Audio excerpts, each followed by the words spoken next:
Hi betting experts, on Friday the 21st of January, we're off to Market Raisin on Friday, a competitive card on rapidly drying ground, good to soft at the time of recording. The forecast set fair. We start off with our value angle selection in the 130. This is the Racing TV handicap hurdle, 2 miles, 7 furlongs and 16 yards, a class 4 for 4-year-olds and upwards, £7,788 and off to the winner. 11 runners have been attracted.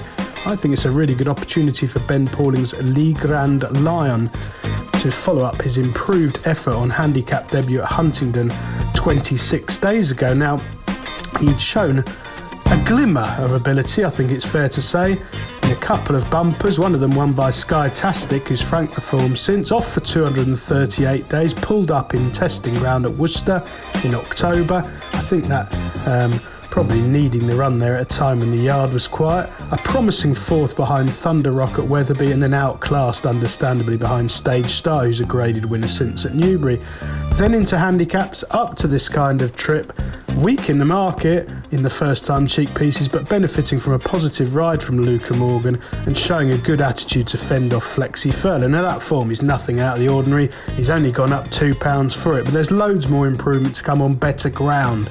I suspect they think he needs decent ground in the spring, and he's probably going to end up getting it here. Market Raisin is a brilliant front runner's track. If he can lead on his own with Keelan Woods taking over in the saddle, I think he'll take an awful lot of passing. He showed a really good attitude at Huntingdon. There should be loads more natural improvement to come. He's only had 4 runs over hurdles. This isn't a particularly strong race, and I'm expecting an improved effort, and he can follow up that win.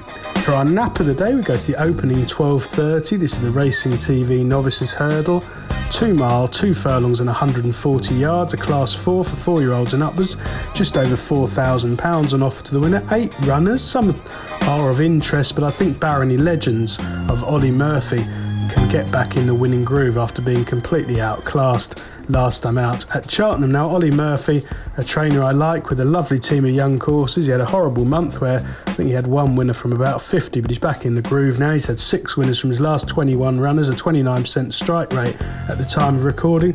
This one finished second in a point-to-point that's worked out superbly behind Donny Boy, who incidentally is very much a horse of Nick Alexander's to follow.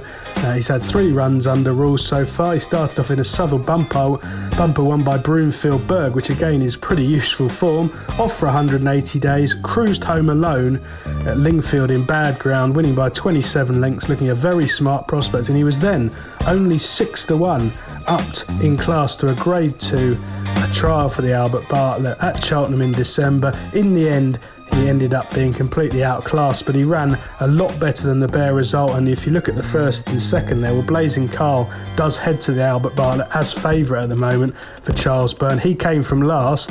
Gelino Bello finished second, also sat 1 from the back, so I don't think it's controversial to say that Aidan Coleman overdid things and eventually weakened out of things up the hill. He ran a lot better than the bare result anyway at a time when the yard was dead, and I think this drop back to 2 mile 3 will suit ideally.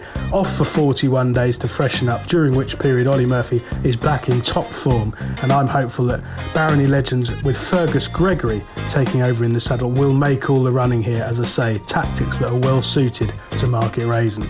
Best of luck on Friday, betting experts.